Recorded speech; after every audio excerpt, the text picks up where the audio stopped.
시장의 중심 잡아봐야겠죠. MTN 이항영 전문위원과 함께합니다.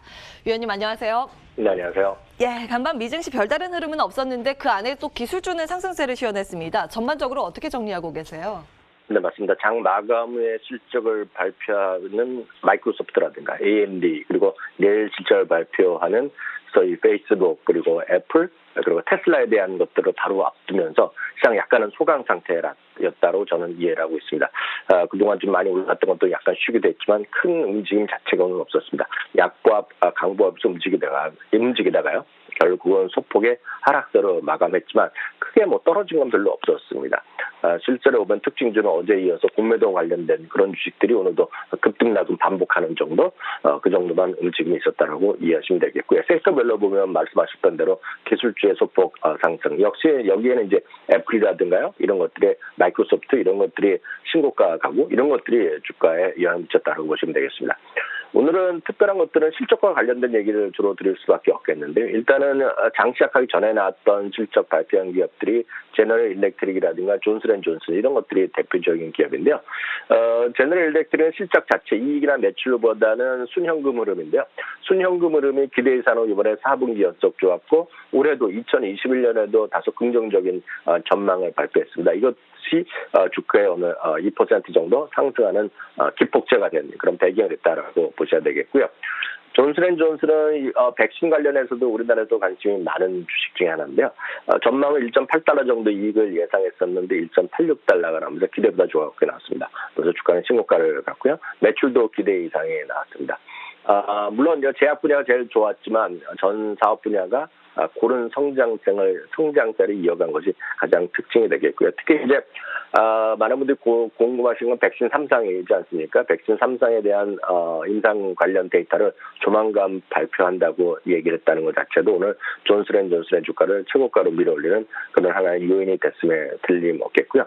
또한 이제 경제 지표 중에서는 이제 11월 주택 판매 가격이 올라간 거 그 정도도 있겠지만 큰 시장이 영향을 미치지 못했어. 워낙 지난주부터 주택 관련 지표들이 좋게 나오기 때문에 추가적인 영향을 미치지 못했다고 보셔야 되겠고요. 하나 더 주시장에 어떤 영향을 미쳤다고 보면 백악관에서 일단 바이든 대통령 얘기하고 있는 1조 9천억 달러의 저희 추가 부양책이 어떤 협상이 합의가 되는 시기에 대한 논란이 여전히 있고 반대하는 사람도 있는데요. 1조 9천억 달러의 가장 핵심은 이제 시간당 임금이라든가 개인들한테 나눠주는 돈 이런 것들이 되겠는데요. 그런 것들에 대해서 약간의 협상이 여전히 있다는 식으로 약간 한 발 물러서는 모습으로 백악관에서 보여줬습니다. 전형적인 밀당이 아닌가 싶은데 여튼 그런 것조차도 오늘 주식시장에서는 일단 혼조권을 보이는 그런 요인 중에 하나였다라고 이해하시면 되겠네요. 추가 부양책은 규모가 축소될지 여부의 문제고 사실 기간의 문제고 언젠간 통과는 되겠죠. 이거 가지고 계속 이야기는 될 겁니다. 사실은 미증시는 증시 주변 이슈보다는 개별 기업 실적에 지금 민감하게 반응하고 있는 모습인데요. 특히 마이크로소프트 지금 시간 외거래에서 또 급등세를 보이고 있습니다. 호실적이 나왔더라고요. 클라우드 서비스 쪽이 괜찮았다고요. 네, 맞습니다. 마이크로소프트 오늘 정규장에서도 1% 이상 올라가면서 역시 사상 최고가로 끝났는데요. 오늘 시간에서 결과적으로 보면 4%, 한때는 5% 이상 올라가면서요.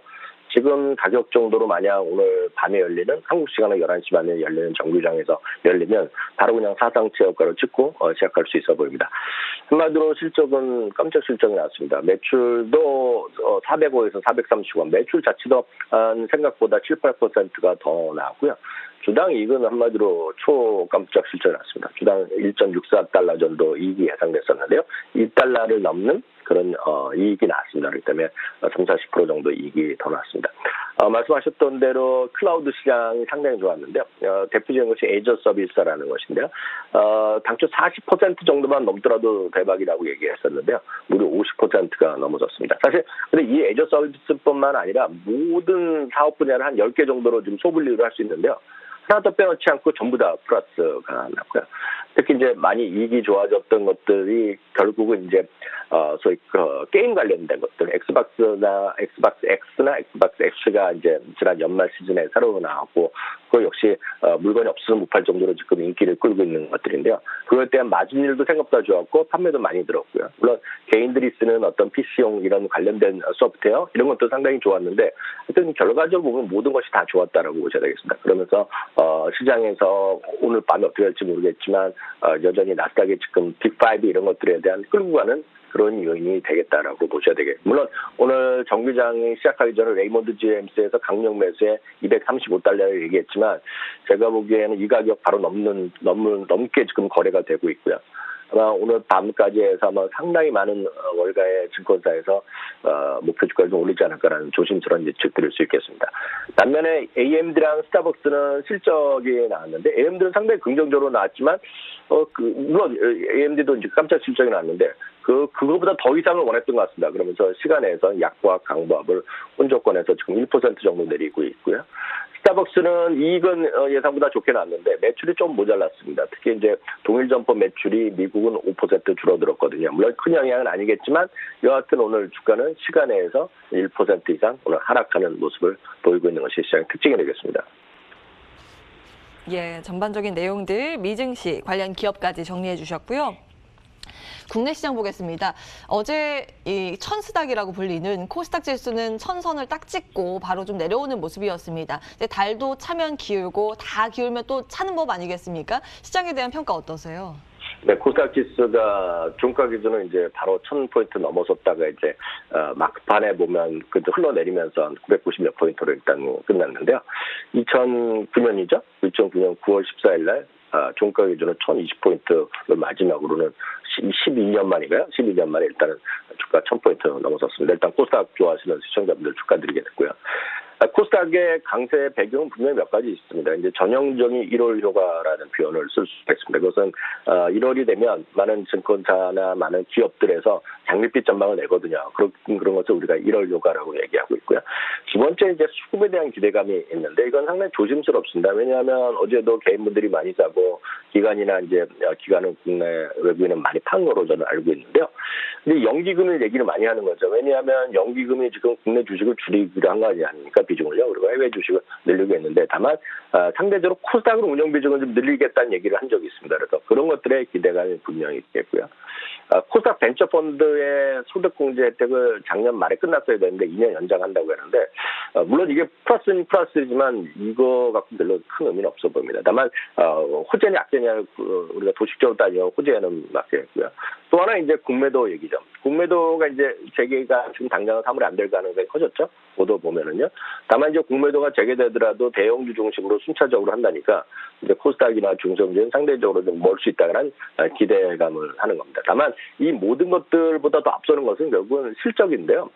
흥국증권의 자료를 인용해드리면 작년 4분기요. 이제 지금 막 발표하고 있는 것들의 중소형주의 영업이익과 순이익이 최근에 3개월 동안 8%와 23% 증가했습니다. 그 전망 자체가요. 제가 이제 월요일마다 보여드린 그런 수치인데 대형주는 상대적으로 영업이익과 순이익이 조금 내려가는 모습 보여줬거든요. 그런 추세가 2021년에도 상대적으로 중소형주가 이제 늘어날 수 있다는 얘기인데 이게 정당히 여기서 분명히 호재지만 여기서 유의할 부분이 있습니다. 왜냐하면 여기서 말하는 중소형주는 100여 개가 되지 않습니다. 지금요. 그래서 많은 분들이 얘기하는 코스닥의 1,400여 종목의 그의 어떤 대표성을 얘기하기는 턱없이 부족합니다. 그래서 너무 이거 실적이나 이런 것들이 분명히 수치로 보면 그렇게 얘기할 수 있지만 다수가 얘기하는 중소형주 코스닥과는 상당히 거리감도 있다고 보셔야 되겠습니다. 제가 결론적으로 보면 저는 코스닥 천스닥 좋아할 일이지만 코스닥과 코스피를 인위적으로 구분하는 것은 갈수록 의미가 좀 퇴색된다고 보고 있고 왜냐하면 코스닥의 큰 것들이 전부 다 이제 기회만 되면 코스피로 가는 분위기가 수년째 이어졌고 저는 앞으로도 같다고 보고 있거든요. 그래서 저는 코스닥이 너무 연연해하지 마시고요. 저는 그래서 개인적으로 방송에서도 그렇게 구분할 필요는 없다고 보고 있는데 어찌됐건 장기 성장성이 유효한 섹터 중심으로 선별적 대응하는 것이 앞으로도 마찬가지다 이렇게 말씀드리고 싶네요. 예. 최근 기계적인 수급에 따라서 시장이 좀 움직이는 상황인데요. 이제 외적 변수보다는 중심 가치에 주목을 하자라는 관점에서 정리해주고 계십니다. 이항영 전문위원과 함께했습니다. 고맙습니다. 감사합니다.